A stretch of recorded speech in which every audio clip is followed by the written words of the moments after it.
Okay, so actually I'm on my way to work now, and I just kind of wanted to give you guys an overview of what it's like to be a flight attendant at this time. And it's almost like ghost town in the airport. It's literally, on these flights, there's literally no one. I'm not sure if they're keeping the numbers low.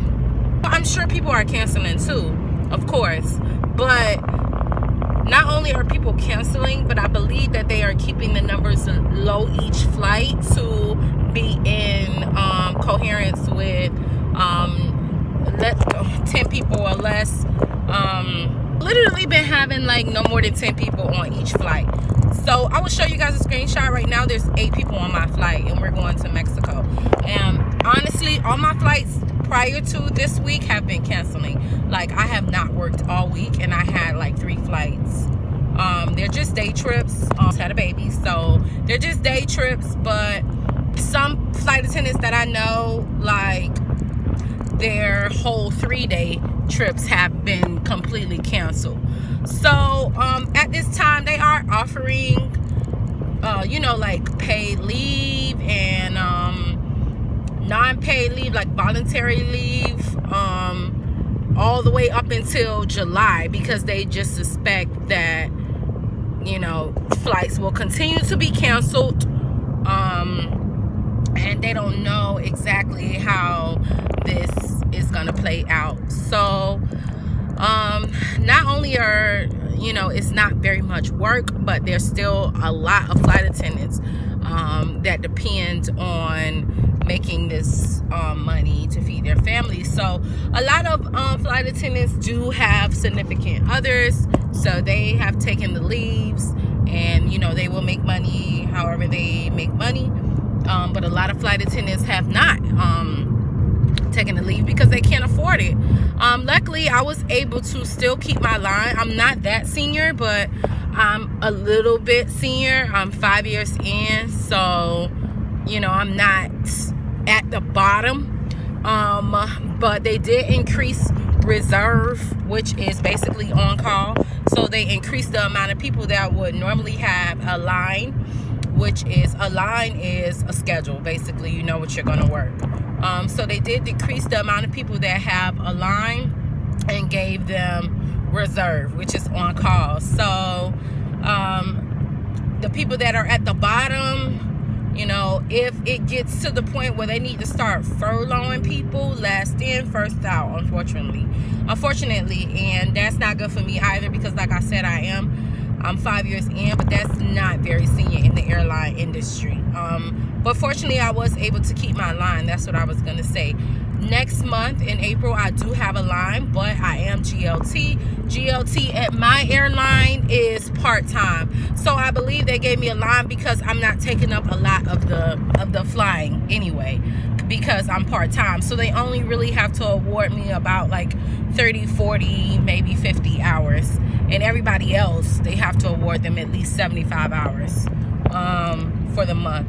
But I think they only awarded me like 40 hours. I'll show you guys. But all of the trips that they gave me, I don't really know how to bid. So unfortunately, they did give me a bunch of trips that I don't even want. So I got to figure out how either I'm going to drop those trips, or if I can, they have it to where you can call into your trips now if you don't feel comfortable. And what will happen is, at my airline, you can call in, and then it will be a to be determined. So what that means is, you call in and you say, I don't feel safe, my town is on shutdown, my town is on quarantine. Like right now, Miami will be shut down today at noon, I believe, either 11 or noon. So if you're out and about, like, you can possibly get pulled over. My airlines does have a paper that we're supposed to print out, or you can just show the police your flight schedule. But my airline does have a paper, and other essential companies have papers that you are supposed to print out and show the police if you get pulled over, and show the police that you are going to work or coming from work, or whatever the case may be. So that's pretty much what we're working on right now. Like I said, I'm on my way to work right now, and literally there's 8 people on my flight. So, and then coming back, there's like 7 people on my flight. So the airline industry is definitely plummeting, and I don't know how or when they're going to get it back up. I suspect that even when they do get it back up, it will be a while before they can afford for everybody to start back flying, because, you know, unfortunately they are, you know, struggling to keep everybody afloat right now. Keep the flight attendants and the pilots in you guys' prayer, and, you know, everybody stay safe out there. Truly stay safe. And if you don't need to come out for essential stuff like toilet paper, and that's another thing, I was on the hunt for toilet paper yesterday. Thank God I have a cousin that work at Walmart, so she found me some, thank God. But, you know, everything is crazy. But if you don't need to come out, just don't. You know, we as flight attendants, we want our jobs, but we also want to be safe too. So, you know, if you're traveling and you're traveling for non-essential reasons, like, not only are you putting yourself at risk, but you're putting other people at risk, because you may contaminate them. And you might be asymptomatic, but the person that you give it to may not be. It may hit them hard. That's the whole point, is that you don't know who is going to hit hard. That's why it's scary, and that's why you have to take it very serious. But back to the airlines, you know, we are struggling.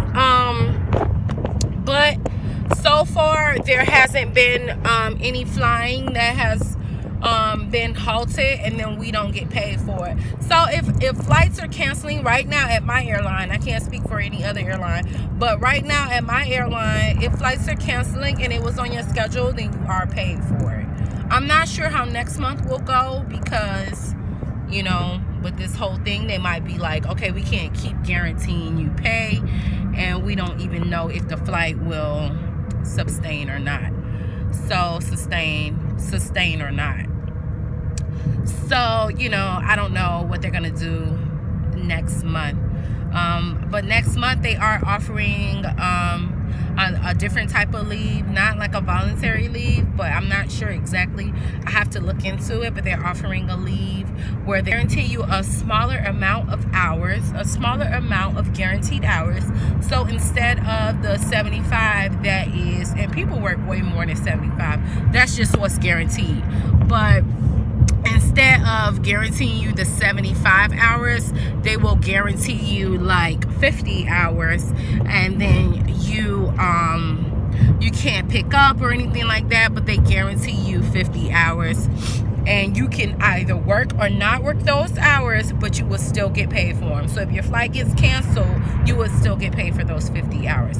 So a lot of people are looking to sign up for that, because at least it will guarantee them some income, and then they can find income elsewhere. But like I said, I'm part-time now, so before all this was going on, I was already preparing to not work so much at the airlines, but unfortunately now the tables have turned, and I'm looking to pick up at least a bunch of day trips, because where I was looking to work, which was the school, I was trying to become like a permanent substitute teacher, but that is not possible because the schools are closed, and who knows when the schools will open back up. So basically both of my streams of income, I mean, I have YouTube, but that's just a small amount, but both of my streams of income are, you know, at risk right now.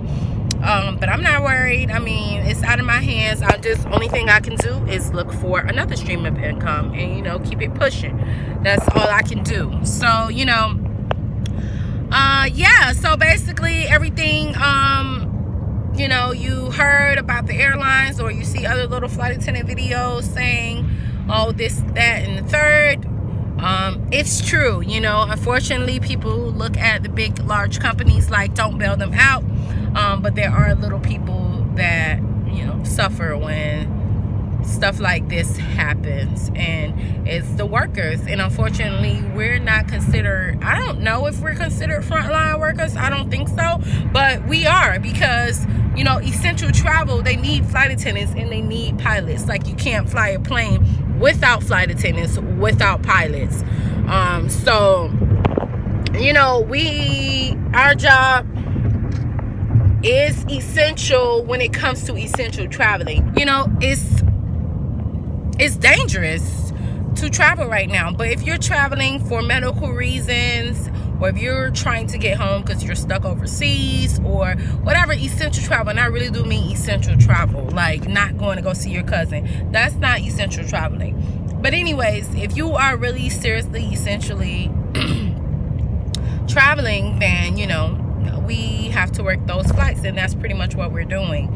And the number of flights have decreased drastically, and the amount of people flying have decreased drastically, which is safe for you know, humanity. But you know, we are suffering financially.